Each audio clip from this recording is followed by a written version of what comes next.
The Earth. Is it really just a big ball floating in space? Spinning on its axis at 1,000 miles per hour? Hurtling around the sun at 67,000 miles per hour? Whizzing through the Milky Way at a milk-curdling speed of over 500,000 miles per hour? And warp driving through the heaven at over 500 million miles per hour? And what about the sun? Is it really 93 million miles away and close to 1,000,000 miles in diameter with a circumference of nearly 3 million miles? And it's constantly illuminating half of our entire Earth's surface with the rotation of the Earth, creating our 24-hour days, our night and days? Or, shh, the Earth is flat.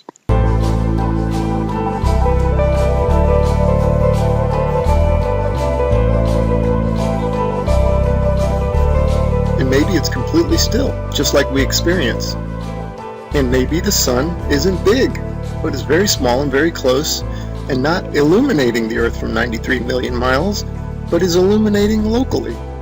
And maybe everything, the sun, moon, and stars, are not far away, but are circling overhead relatively close.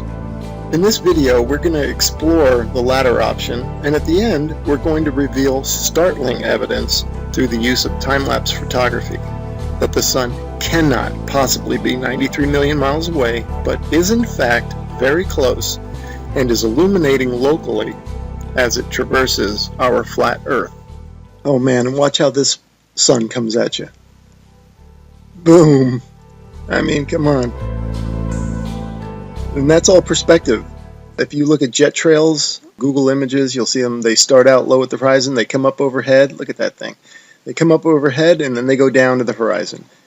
Perfectly explains what the sun would do. Here it is going overhead. I love time lapse. And look at this. You can't go out and look at the sun. You can't see this stuff, except that it's on, time lapse like this. It's incredible. Now watch this thing. It's sweeping. The sun over flat Earth is doing a big circle, right? Look at this thing. See it sweeping to the right. It's like a lefty bowler. Just toss that down the alley, and there it goes, hooking into the pocket.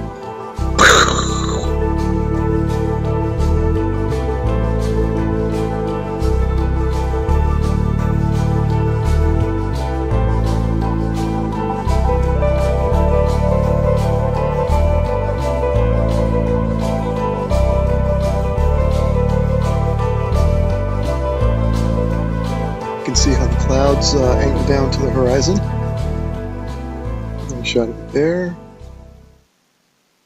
That's exactly how the sun would do on flat Earth. Okay, back to the Copernican principle, and this is what they tell us. The sun is 93 million miles away.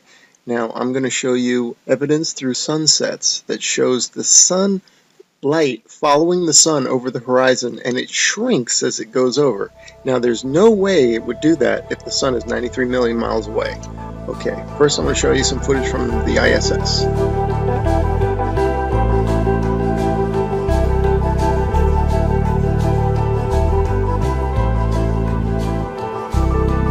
Okay, now watch this animation. Watch this sunset. Now this is exactly, if they came to me and said do an animation, this is how I would do it. If the sun were 93 million miles away. Just like that. Have the whole horizon fade evenly. But that's not what we see.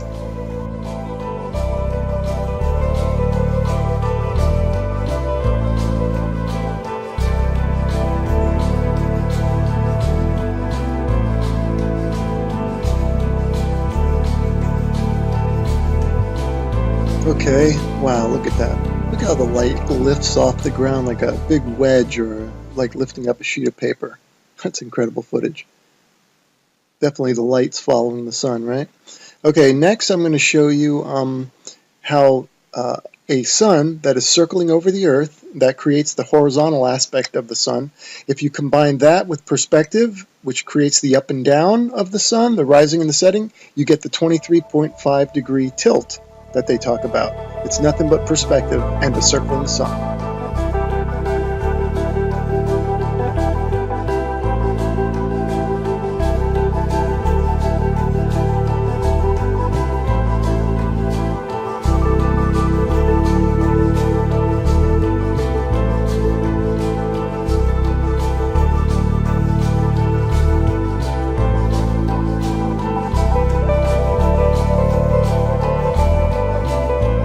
Here's another sun sweeping out a big circle.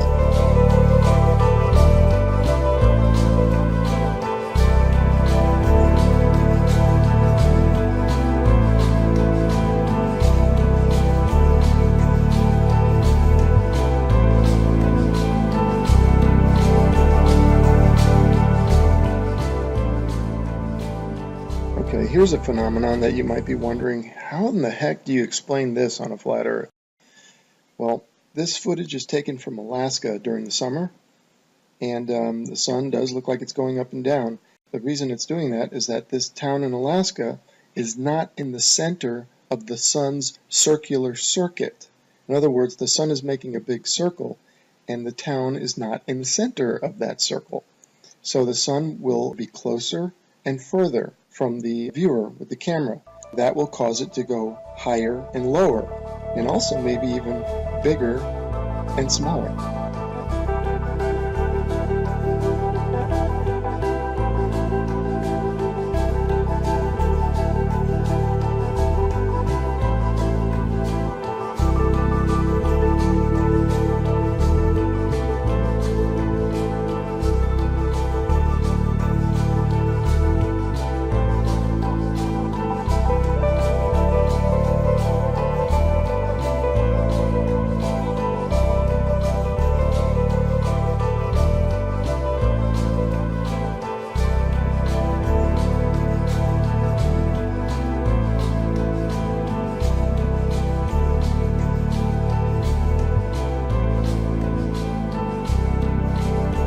Look at the high altitude airplane. Remember, this is from a high altitude balloon, so that airplane is probably at cruising altitude. Notice how it looks like it's going up from the horizon. That's exactly how the sun will rise, because that plane is staying parallel to the ground. And now watch, it'll go down to the other horizon. All right, again, perspective, that's how the sun will set. And forget the big ball, that's just due to a GoPro camera. But see how the sun, that's the point of this. And then also, look at the size of the sun, man. Look at that thing. I mean, there's something to it to say that we're higher up our view and the sun looks bigger, and it looks like it's not as high in the sky as it does when we're on the ground. Something to that.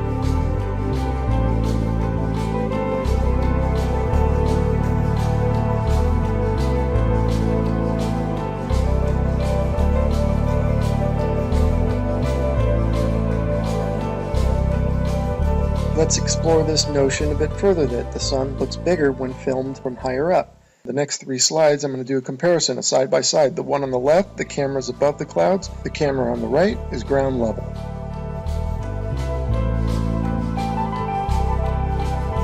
And the point for the side by side comparison from the ground level and the level above the clouds is that above the clouds we're only maybe a mile or so up, and if the sun appears to be closer to the camera, well, that means it's probably much closer, because if the sun were 93 million miles away, a mile closer wouldn't make any difference at all to its visual appearance.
Okay, here's a little illustrator or a little cartoon from a website called timeanddate.com. It's really funny that they would have a perfect illustration of a sun rising and setting on a flat earth due to perspective. You'll notice that it rises from below the horizon and sets below the horizon. Now you might be saying, well, how's that possible? I can see now you're saying that it rises and lowers due to perspective, but how does it disappear below the horizon? Well, I got a theory about that. Because of the fact that all parallel lines and planes converge at your eye level horizon, this is according to the perspective, I'm not making this up. If in fact, and they do, they converge at your eye level horizon visually, then it makes sense that after that point they diverge, meaning they then separate, so the sun would continue on a downward track. As you can see from my illustration here, the lines would go to your horizon and then afterwards they would spread out and separate, kind of like a starburst, and the starburst being at your horizon, at your focal point.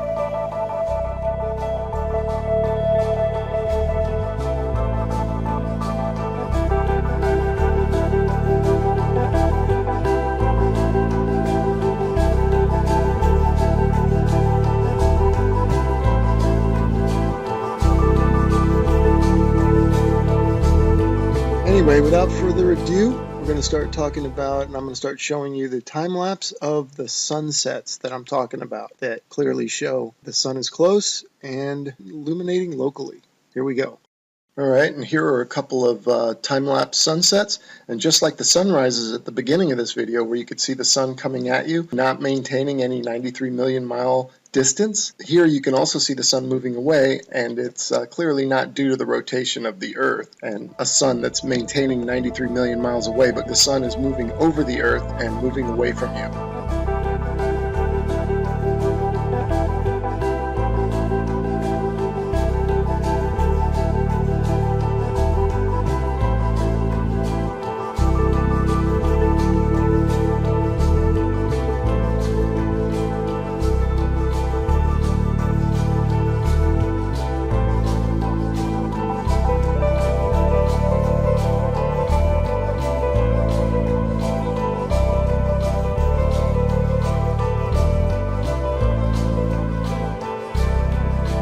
Okay, these next three slides, the sun is almost set already behind the horizon, but watch as the sunlight shrinks and follows the sun. It's definitely a locally illuminating sun, not far away, not very big, and definitely not 93 million miles away.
Okay, remember this video from the beginning of the video? I showed you this one and how it's circling over the Earth, and watch it sweep to the right like a bowler bowling it in there for a strike. Okay, now I want you to pay attention to the way the light follows the sun. The sunlight's going to shrink, right, as it follows the locally illuminating sun. Now watch this. See it shrinking, following the sun? You do not get that if the sun is 93 million miles away. The entire horizon should fade evenly, just like this supposed shot taken from space of the Earth. You can clearly see the way they depict it. They depict the demarcation between day and night, or light and dark, as a long straight line. And you can see the long straight line moving as one solid piece. That means that the sunset should all fade, the entire horizon should fade evenly. But that's not what we observe, as we will see and as we've seen in the footage so far. The sunlight shrinks and follows the sun over the horizon. So these time-lapse sunsets are definitely the nail in the coffin for heliocentrism. But this particular one here, shot from above the clouds from this observatory, is the final nail in the coffin. Look at how the sun just shrinks and the light shrinks to nothing. That cannot happen, as I showed you in the when the sun illuminates the entire Earth, which it does from 93 million miles away. It has to. You don't get this isolated look at the sunlight trailing the sun. That's only possible with a small sun, close, not very high, illuminating locally. I mean, if this isn't proof to you, then you gotta take the blinders off.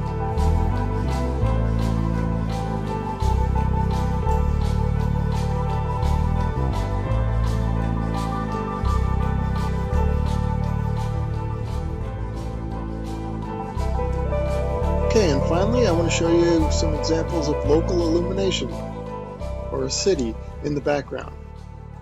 This is from Grand Canyon National Park. You can see Las Vegas is one of them.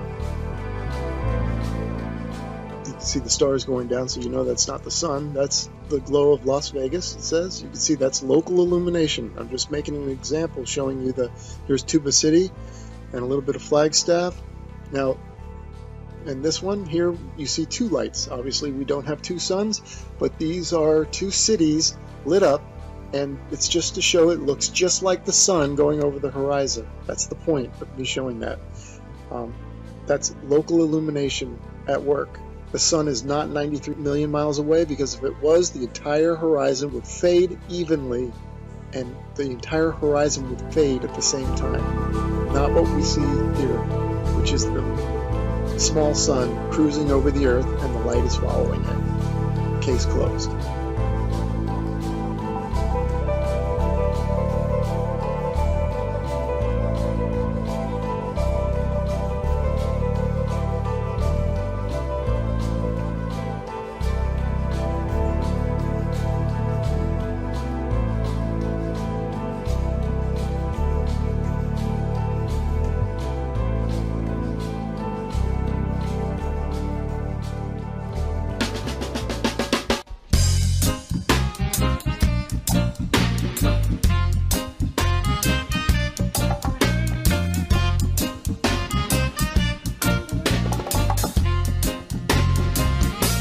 The earth is flat.